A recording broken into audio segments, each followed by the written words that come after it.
University میں تعلیم حاصل کرتے ہوئے مجھے دوسرا سال تھا جب مجھے حمزہ سے محبت ہو گئی۔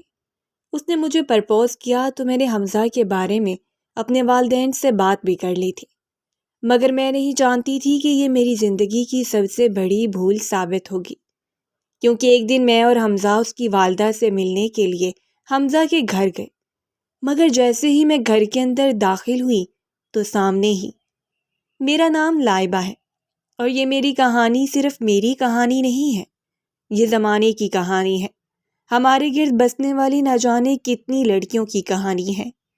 آج میں تو اپنے لب کھول رہی ہوں اور آپ سب کے ساتھ یہ شیئر کر رہی ہوں، مگر نہ جانے کتنی لڑکیاں یہ کہانی اپنے اندر دبا کر اس دنیا سے ہی رخصت ہو گئی ہوں گی۔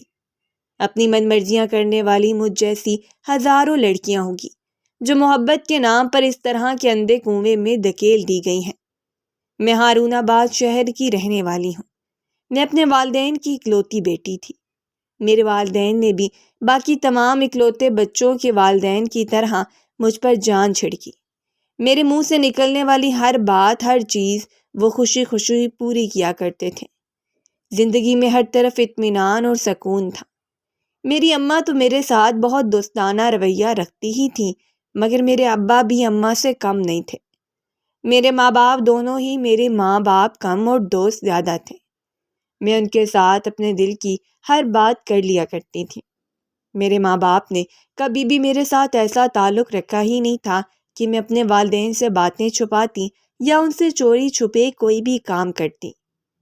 مجھے آج بھی اچھی طرح یاد ہے کہ بچپن میں جب بھی میں کوئی غلطی کیا کرتی تھی تو میں بہت ہی اعتماد سے جا کر اپنے والدین کو بتا دیا کرتی تھی، اور میرے ماں باپ ہمیشہ غلطی بتانے پر بھی مسکرا کر سب سے پہلے شاباش دیتے تھے کہ میں ان سے کچھ بھی نہیں چھپایا۔ اپنی ماں باپ کے دیے گئے اسی اعتماد کو لے کر میں عمر کی سیڑھیاں چڑھتی ہوئی جوانی کی دہلیز پر پہنچ چکی تھی۔ ایف اے تک پرائیویٹ کالج میں تعلیم حاصل کرنے کے بعد اب مجھے آگے یونیورسٹی کی تعلیم کے لیے اپنے شہر سے باہر جانا تھا، جس کے لیے میرے ماں باپ نے بہاولپور شہر کا انتخاب کیا اور میرا یونیورسٹی میں داخلہ کروا دیا گیا۔ یونیورسٹی کا میرا یہ کورس 4 سال کا تھا۔ چونکہ میں دوسرے شہر سے تھی، اس لیے مجھے ان 4 سالوں کے دوران بہاولپور شہر میں تعلیم حاصل کرنے کے لیے رہائش کی ضرورت بھی تھی، لہٰذا میں نے ایک پرائیویٹ ہاسٹل میں اپنے لیے کمرہ بک کروا لیا تھا۔ زندگی میں پہلی بار میں اپنے ماں باپ سے اپنے گھر سے دور الگ رہنے کے لیے آئی تھی۔ شروع میں مجھے مشکل کا سامنا بھی کرنا پڑا۔ پہلے پہل تو میرا ہاسٹل میں دل ہی نہیں لگتا تھا۔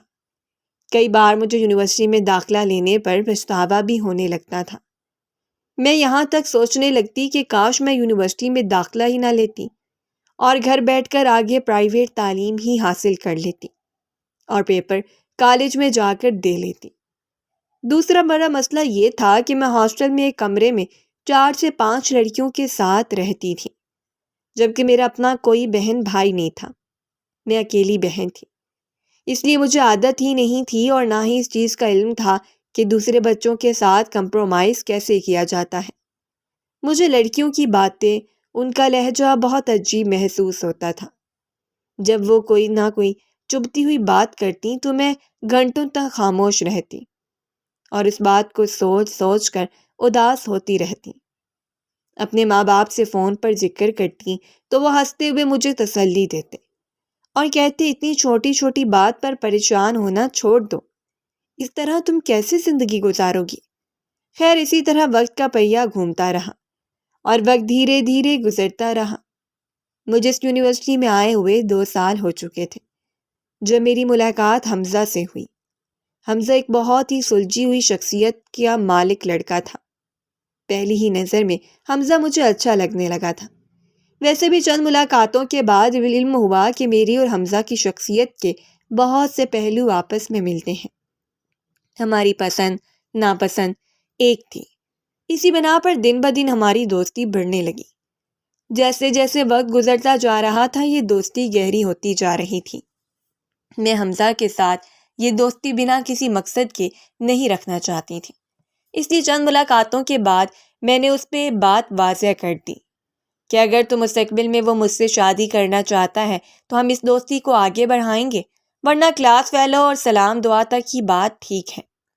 حمزہ نے میری بات سنتے ہی مسکرا کر میری طرف دیکھا اور کہنے لگا، تم نے تو میرے دل کی بات کر دی۔ میں بھی تم سے یہی کہنے والا تھا، یعنی کہ ہم دونوں میں یہ تعلق اس حد تک مضبوط ہو چکا تھا کہ بات شادی تک جا پہنچی تھی، اور میں نے تو اپنے گھر جا کر اپنے والدین سے حمزہ کے متعلق بات بھی کر لی تھی۔ ان کو بتا دیا تھا کہ یونیورسٹی میں مجھے ایک لڑکا پسند ہے جس کا نام حمزہ ہے۔ جب آپ لوگ میری شادی کا معاملہ شروع کریں گے تو میں حمزہ کو آپ سے ملوا دوں گی، آپ اس سے مل لیجیے گا۔ ہمیشہ کی طرح میرے ماں باپ نے میری یہ بات بھی بہت ہی فراخ دلی سے سنی تھی اور کہا تھا کہ ہم حمزہ سے ملیں گے، اس کے خاندان کو دیکھیں گے، پرکھیں گے، پوری جانچ پڑتال کریں گے، اس کے بعد اگر ہمیں وہ تمہارے لیے بہتر لگا تو ہم وہاں تمہاری شادی کریں گے۔ میں نے کہا ٹھیک ہے، مجھے اس بات پر کوئی اعتراض نہیں ہے، کیونکہ آپ کی رائے اور رضامندی کے بغیر میں اپنی زندگی کا اتنا بڑا فیصلہ کرنے کا سوچ بھی نہیں سکتی۔ اب جب کہ شادی کی بات میں حمزہ سے بھی کر چکی تھی، اپنے گھر میں بھی کر چکی تھی، اس لیے حمزہ کے ساتھ کہیں بھی آنے جانے میں مجھے کسی بھی جھجک کا سامنا نہیں تھا۔ میں بلا جھجک اس کے ساتھ باہر کھانا کھانے چلی جاتی تھی، کافی پینے بھی چلی جاتی تھی۔ مجھے اس پر بھرپور اعتماد تھا۔ میں نے کبھی خواب و خیال میں بھی نہیں سوچا تھا کہ وہ شخص مجھے دھوکہ دے گا۔ ایک دن یوں ہی باتوں باتوں میں نے حمزہ سے اس بات کا ذکر کیا کہ میں نے اس کے بارے میں اپنے والدین کو بتا دیا ہے۔ حمزہ فوراً جو کتاب پڑھ رہا تھا اس نے اسے بند کیا اور دلچسپی سے میری طرف دیکھنے لگا اور پوچھنے لگا کہ پھر تمہارے ماں باپ نے کیا کہا؟ میں نے بھی مسکراتے ہوئے بتایا۔ کہنا کیا تھا، انہوں نے ہمیشہ کی طرح میرا ساتھ دیا اور کہا کہ جب شادی کا وقت قریب آیا تو وہ تم سے مل لیں گے۔ کچھ سوچتے ہوئے حمزہ نے سر ہلا دیا۔ تقریباً 2 دن کے بعد کا واقعہ ہے کہ میں اور حمزہ لائبریری میں بیٹھے ہوئے تھے جب حمزہ نے آہستہ آواز میں مجھ سے کہا کہ اس نے بھی اپنی امی سے میرا ذکر کیا تھا اور اس کی امی مجھ سے ملنا چاہتی ہیں۔ حمزہ کی یہ بات سن کر میں حیران ہو گئی، کیونکہ حمزہ کے ساتھ تو اب میں کافی حد تک فرینک ہو چکی تھی، مگر جیسی اس نے یہ بات کی کہ اس کی امی مجھ سے ملنا چاہتی ہیں، اچانک مجھ پر گھبراہٹ سی طاری ہو گئی۔ نہ جانے اس کی امی کیسی ہوں گی، ان کا مزاج کیسا ہوگا، مجھے کس نظر سے دیکھیں گی، میں انہیں پسند بھی آؤں گی یا نہیں۔ اس طرح کے بہت سے سوالات نے یکدم ہی میرے ذہن میں جگہ بنا لی تھی۔ میرے چہرے پر چھائی ہوئی پریشانی حمزہ بھی محسوس کر چکا تھا۔ اس نے فوراً ہی میرے ہاتھ پکڑ کر تسلی دیتے ہوئے کہا، ارے تم پریشان کیوں ہو گئی ہو؟ فکر مت کرو، میری امی بہت اچھی ہیں اور وہ بھی میری ہاں میں ہاں ملاتی ہیں۔ میں تمہاری تعریفیں اپنی امی کے سامنے اس حد تک کر چکا ہوں کہ وہ تم سے ملاقات سے پہلے ہی تمہیں پسند کرتی ہیں۔ حمزہ کی بات سن کر مجھے کچھ تسلی ہوئی۔ پھر حمزہ مجھ سے پوچھنے لگا کہ تم میری امی سے ملنے کے لیے کب چلو گی؟ میں اس کی جلد بازی دیکھ کر کچھ لمحے تو حیران ہی ہو گئی تھی، مگر پھر میں نے کہا کہ جب تم کہو۔ ہم دونوں نے مل کر یہ طے کیا کہ 2 دن بعد وہ مجھے اپنے ساتھ اپنے گھر لے کر جائے گا اور اپنی امی سے ملوائے گا۔ میں اس بات کے لیے خوش بھی تھی اور کچھ گھبرائی ہوئی بھی تھی۔ 2 دن بعد کا وقت ہم دونوں نے اس لیے طے کیا کیونکہ 2 دن بعد ہمیں کچھ فری وقت ملنے والا تھا۔ ہمارے 1-2 پروفیسر چھٹی پر تھے، اس دن کم پیریڈ ہونے تھے، اس لیے ہم نے اس دن حمزہ کے گھر جانے کا سوچ رکھا تھا۔ اس دن جب ہم نے حمزہ کی امی سے ملنے کے لیے اس کے گھر جانا تھا، میں نے اپنا سب سے بہترین جوڑا نکالا اور میں بہت اچھے دل سے تیار ہوئی تھی، یہاں تک کہ میری دوستیں مجھے چھیڑ رہی تھیں کہ آج بڑی خاص تیار ہو رہی ہے، کیا بات ہے؟ میں نے مسکرا کر ان کو ٹال دیا اور یونیورسٹی کی راہ لی۔ 2-4 پیریڈ اٹینڈ کرنے کے بعد میں اور حمزہ یونیورسٹی سے اس کے گھر کی طرف نکل پڑے۔ حمزہ کا گھر آبادی سے کچھ ہٹ کر بنا ہوا تھا۔ حمزہ نے بتایا تھا کہ ان کا یہ گھر تھوڑا پرانے وقتوں کا بنا ہوا ہے، یہاں پر جگہ سستی تھی اس زمانے میں، اس لیے اس کے والد نے سستی جگہ کے چکر میں ایک سنسان جگہ پر گھر بنایا ہے۔ ہم حمزہ کے گھر کے باہر کھڑے تھے اور میں نے ایک نظر گھر کا جائزہ لیا۔ گھر کی حالت دیکھنے میں کچھ اچھی نہیں لگ رہی تھی، خستہ حال سا معلوم ہو رہا تھا۔ لیکن خیر مجھے دولت، مال یا گھر بار سے کوئی دلچسپی نہیں تھی۔ میرا خیال یہ تھا کہ انسان اچھا ہونا چاہیے، اس کے ساتھ پھر آپ روکی سوکی کھا کر بھی گزارا کر سکتے ہیں۔ حمزہ نے اپنی جیب سے چابی نکالی اور دروازہ کھول کر اندر داخل ہوا۔ میں نے حیرانگی سے اس کی جانب دیکھا تو وہ کہنے لگا کہ میں جب بھی گھر میں داخل ہوتا ہوں تو بیل نہیں بجاتا، تاکہ امی کو دروازہ کھولنے کے لیے بار بار آنا نہ پڑے، ان کو تکلیف نہ ہو، اس لیے میں نے ایک ایکسٹرا چابی اپنے پاس رکھی ہوئی ہے، اس سے مجھے آسانی رہتی ہے۔ میں چاہے گھر رات گئی لوٹوں تو امی کو پریشانی بالکل بھی نہ ہو۔ حمزہ کی بات سن کر میں نے سر ہلایا اور اس کے پیچھے پیچھے گھر کے اندر داخل ہو گئی۔ اس کی امی یقیناً گھر کے اندر کسی کمرے میں تھیں۔ صحن کو پار کر کے ہم اندر برآمدے میں پہنچے۔ حمزہ نے مجھے کمرے کی طرف اشارہ کیا کہ تم یہاں بیٹھو، میں دیکھتا ہوں امی کہاں ہیں۔ میں اس کمرے میں بیٹھ گئی اور ارد گرد دیکھتے ہوئے گھر کا جائزہ لینے لگی۔ مجھے یہاں بیٹھے ہوئے تقریباً 10 منٹ گزر چکے تھے، مگر ابھی تک تو نہ تو واپس حمزہ آیا تھا اور نہ ہی اس کی امی آئی تھیں۔ میں نے اپنے ہاتھ میں پکڑا ہوا بیگ ٹیبل پر رکھا اور بے چینی سے اٹھ کر کھڑی ہو گئی۔ میں نے اپنے قدم کمرے سے باہر نکالے۔ میں یہ دیکھنا چاہتی تھی کہ حمزہ کہاں چلا گیا۔ میں کمرے کی جانب بڑھی، جو کہ دور سے دیکھنے پر مجھے کچن معلوم ہو رہا تھا۔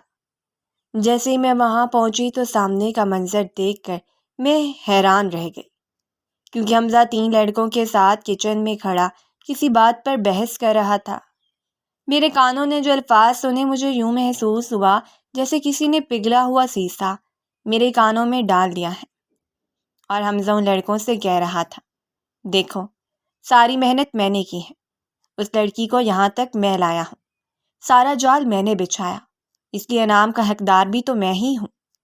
پہلی بار تو مجھے ہی ملنی چاہیے، اس کے بعد تم لوگ بھی اپنا اپنا حصہ وصول کر لینا۔ میں حیرت سے دروازے پر کھڑی یہ منظر دیکھ رہی تھی جب اچانک حمزہ کی مجھ پر نظر پڑی۔ وہ تیز قدموں سے میری جانب بڑھا۔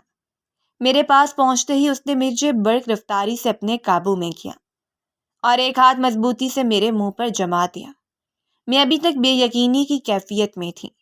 یہ کیسے ہو سکتا ہے؟ حمزہ مجھے دھوکہ نہیں دے سکتا۔ یہ یقیناً میری آنکھوں کا دھوکہ ہے۔ شاید میں خواب دیکھ رہی ہوں، شاید آنکھ کھولے گی تو یہ سارا منظر غائب ہو جائے گا، مگر ایسا کچھ بھی نہیں تھا۔ حمزہ مجھے گھسیٹتا ہوا اسی کمرے میں واپس لے کر آیا۔ مجھے بیڈ پر پھینکنے کے بعد اس نے کمرے کی کنڈی چڑھا دی۔ میں مسلسل رو رہی تھی اور دونوں ہاتھ اس کے سامنے جوڑ کر اس کی منتیں کر رہی تھی کہ یہ تم کیا کر رہے ہو؟ ہم شادی کرنے والے ہیں، تم میرے دوست ہو، تم ایسا نہیں کر سکتے۔ مگر یوں محسوس ہو رہا تھا کہ جیسے حمزہ میری کوئی بات سن نہیں رہا۔ اچانک اس نے میرے گلے سے دوپٹہ کھینچا اور کچھ دوپٹہ میرے منہ میں ٹھونسنے کے بعد باقی دوپٹے سے مضبوطی سے میرا منہ باندھ دیا۔ اب میں بولنے سے بھی قاصر تھی، میری آنکھوں سے آنسو بہہ رہے تھے اور سب سامنے کا منظر مجھے دھندلا نظر آ رہا تھا۔ اس کے بعد میرے ساتھ جو کچھ ہوا وہ شاید مجھے بتانے کی بھی ضرورت نہیں ہے۔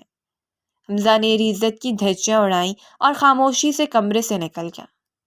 اس کے بعد اس کے تینوں دوست بھی ایک ایک کر کے کمرے میں آئے اور میں اپنے دفاع کے لیے کچھ بھی کر نہیں سکی۔ تقریباً 1 گھنٹے بعد مجھے وہاں چھوڑ کر شاید وہ چاروں جا چکے تھے، کیونکہ اب گھر میں کسی قسم کی کوئی آواز سنائی نہیں دے رہی تھی۔ کچھ دیر بعد میں نے اپنی ہمت کو جمع کیا اور اپنا منہ کھولا، جو کہ ان لوگوں نے مضبوطی سے باندھا ہوا تھا۔ اس کے بعد میں اپنی جگہ سے اٹھی اور لڑکھڑاتے ہوئے کمرے سے باہر نکلی۔ میری عین امید کے مطابق گھر میں کوئی بھی نہیں تھا۔ میں نے اپنا بیگ اور دوپٹہ اٹھایا اور گھر سے باہر نکل آئی۔ باہر کا دروازہ بھی کھلا ہوا تھا۔ یقیناً وہ یہ دروازہ اسی لیے کھلا چھوڑ کر گئے تھے کہ میں یہاں سے باہر نکل سکوں۔ میں ٹوٹے ہوئے دل اور مردہ قدموں کے ساتھ ہاسٹل واپس چلی آئی۔ میں دعا کر رہی تھی کہ جیسے ہی میں کمرے میں جاؤں میری کوئی بھی روم میٹ کمرے میں نہ ہو، کیونکہ فی الحال میں کسی کو کوئی جواب دینے کے قابل نہیں تھی، اور اللہ تعالیٰ نے میری یہ دعا سن لی۔ کمرے میں کوئی بھی نہیں تھا۔ میں نے فوراً جا کر غسل لیا، سر میں کنگھی کی اور اپنی حالت کو کچھ درست کیا۔ اب میں آگے کے قدم کے بارے میں سوچ رہی تھی کہ مجھے کیا کرنا چاہیے۔ فی الحال تو میں گھر جانا چاہتی تھی، اپنے والدین کو اس سانحے کے بارے میں آگاہ کرنا چاہتی تھی۔ ابھی میں یہی سوچ رہی تھی کہ میرے موبائل پر ایک میسج آیا۔ میں نے جیسی اسکرین پر نظر دوڑائی تو یہ حمزہ کا نمبر تھا۔ میں نے میسج کو اوپن کیا تو وہ ایک ویڈیو تھی۔ جی ہاں، ان لوگوں نے صرف انہیں عزت کو تار نہیں کیا تھا، ساتھ ساتھ ان تمام مناظر کی ویڈیو بھی بنائی تھی۔ حمزہ کا میسج یہ تھا کہ اگر تم نے یہ بات یونیورسٹی میں کسی کو بھی بتانے کی کوشش کی یا میرے خلاف کوئی ایکشن لینے کی کوشش کی تو یاد رکھنا تمہاری یہ ویڈیوز میرے پاس ہیں، اور ابھی تک تو یہ بات ہم چاروں کے درمیان ہے، ساری دنیا میں پھیلنے میں صرف چند سیکنڈ لگیں گے۔ میں نے اپنی آنکھوں میں آئے ہوئے آنسو صاف کیے اور اگلے ہی دن میں اپنے گھر کے لیے روانہ ہو گئی۔ میں نے تقریباً 10 دن کی چھٹی لی اور اپنے گھر پر آرام کیا۔ اس تمام واقعے سے میں نے اپنی والدہ کو آگاہ کر دیا تھا۔ اس کے بعد بادل ناخواستہ نہ چاہتے ہوئے بھی میں نے اپنی 2 سال کی تعلیم مکمل کی۔ ان 2 سالوں میں یونیورسٹی میں جہاں کہیں بھی میں کسی لڑکی کو کسی لڑکے کے ساتھ کھڑا دیکھتی تو میرا دل چاہتا میں اس کے پاس جاؤں، اسے جھنجھوڑ کر حقیقت بتاؤں کہ کسی نامحرم پر اعتبار نہ کرنا، یہ تمہارے کچھ نہیں لگتے۔ اپنے دین اور خدا رسول کی تعلیمات کو یاد رکھنا کہ جب ایک غیر مرد اور غیر عورت تنہا ہوتے ہیں تو ان کے درمیان تیسرا شیطان ہوتا ہے۔ مگر میں یہ بات سوچ ہی سکتی ہوں، کسی کو جا کر کہنے کی ہمت مجھ میں اب باقی نہیں رہی۔ 2 سال کی تعلیم مکمل کرنے کے بعد میں اب اپنے گھر آ گئی ہوں۔ والد سے میں نے حمزہ کے بارے میں یہ جھوٹ بول دیا ہے کہ وہ بیرون ملک اعلیٰ تعلیم کے لیے چلا گیا ہے۔ آپ چاہیں تو میرا رشتہ اپنی مرضی سے کہیں بھی طے کر سکتے ہیں۔ ابھی میرے والدین میرا رشتہ دیکھ رہے ہیں اور میں آنے والے وقت کو سوچ کر پریشان رہتی ہوں۔ نہ جانے آنے والا وقت میرے لیے آسان ہوگا یا پھر اپنے ساتھ اور کتنی مشکلات لے کر آئے گا۔